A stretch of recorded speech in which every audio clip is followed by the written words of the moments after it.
आपको सीधे लिए चलते हैं पेरिस, जहां इस वक्त प्रधानमंत्री नरेंद्र मोदी अमेरिकी राष्ट्रपति ओबामा प्रेस को संबोधित कर रहे हैं। भारत के पास जो अपेक्षाएं हैं, जो जिम्मेवारी भारत की है, वो भारत पूरी तरह निभाएगा और विश्व के सभी देश भारत जिस तेजी से प्रकृति के अनुरूप विकास और एनवायरनमेंट को साथ लेकर के चलने की दिशा में काम कर रहा है, उसमें पूरा सहयोग मिलेगा। मैं प्रेसिडेंट ओबामा का बहुत बहुत आभारी हूँ। हम लगातार मिलते रहते हैं, बहुत खुल करके निर्णय करते हैं, खुल करके बातें करते हैं।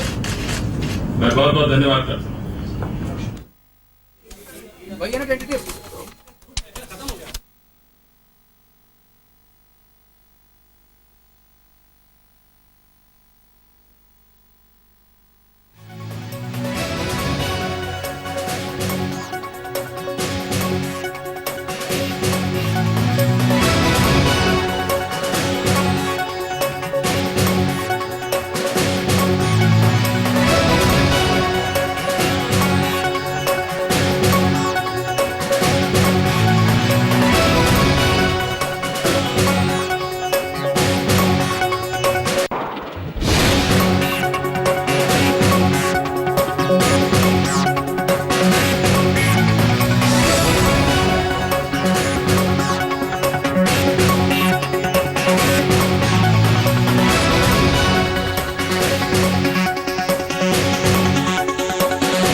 प्रधानमंत्री नरेंद्र मोदी और अमेरिकी राष्ट्रपति ओबामा जानकारी दे रहे हैं। ये जलवायु परिवर्तन के इर्द गिर्द जो महासम्मेलन इस वक्त हो रहा है, उसी में दोनों देशों के राष्ट्राध्यक्ष सामने आकर अपनी बात कहते हुए पेरिस में अपनी तरफ से प्रधानमंत्री नरेंद्र मोदी और ओबामा दोनों ही जलवायु परिवर्तन के मुद्दे पर तमाम जानकारियां देते हैं।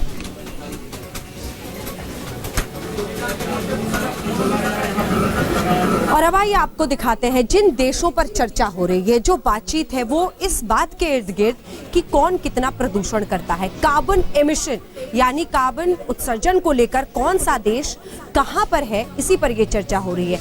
अमेरिका में देखिए 21.2%। ये कोशिश होगी तमाम देशों की तरफ से कितना कार्बन उत्सर्जन हो रहा है वो आंकड़े सामने रखे जाए।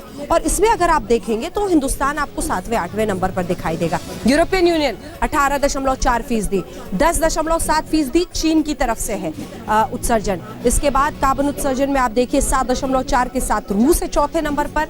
और एक एक कर अन्य जो ऐसे बड़े देश हैं उनको आप देखें तो ब्राजील 4.4% कार्बन उत्सर्जन करता है। जापान उसके बाद 3.3% के साथ लिस्ट में खड़ा है।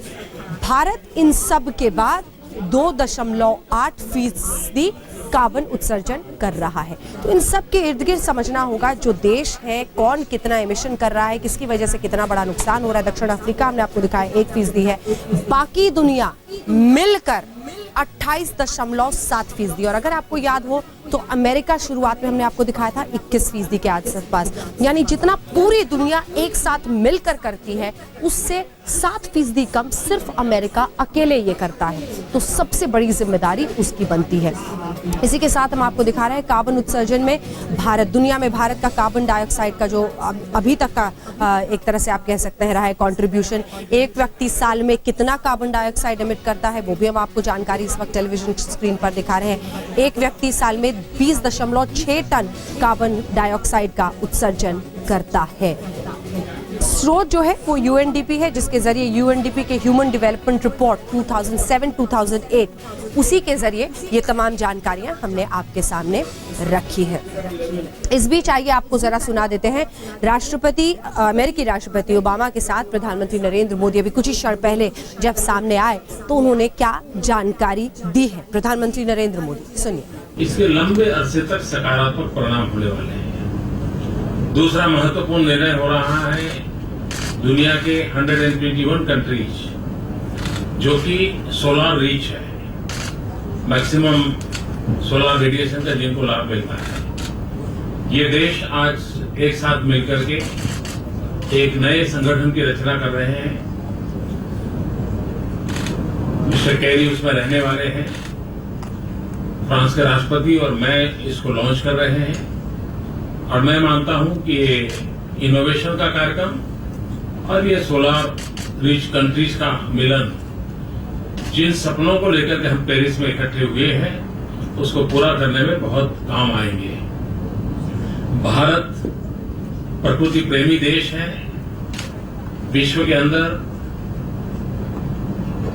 पृथ्वी की रक्षा करना, प्रकृति के साथ रक्षा करना, और महात्मा गांधी तो उसके सबसे बड़े चैंपियन थे और इसलिए भारत के लिए ये अपना बहुत ही महत्वपूर्ण योगदान देने का काम है।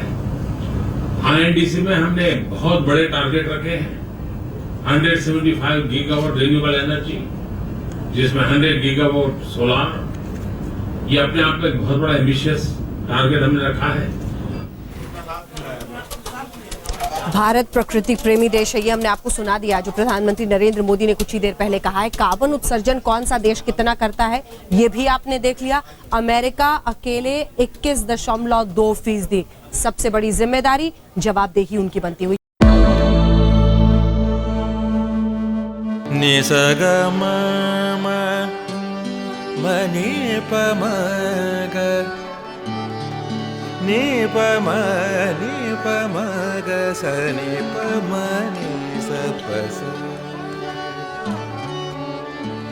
जहाँ तक